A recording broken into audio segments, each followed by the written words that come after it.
हे छठी मैया भरिले कोसिया ससुरा में पहिला बार।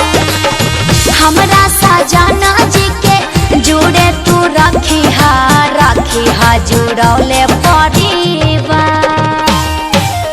हे छठी मैया भरिले कोसिया ससुरा में पहिला बार।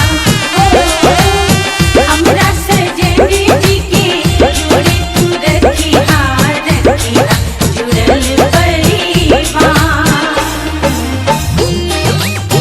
जय छठी मैया, जय छठी मैया, जय छठी मैया, जय माँ।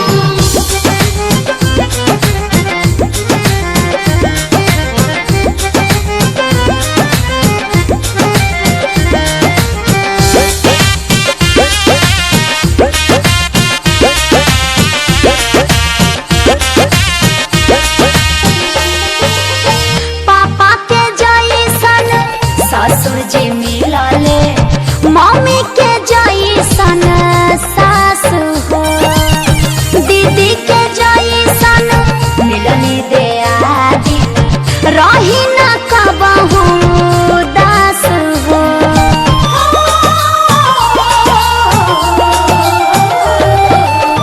पापा के जैसन ससुर जी मिलले, मम्मी के जैसन सास हो, दीदी के जैसन मिलनी दियादी, रही न कबहू दास हो।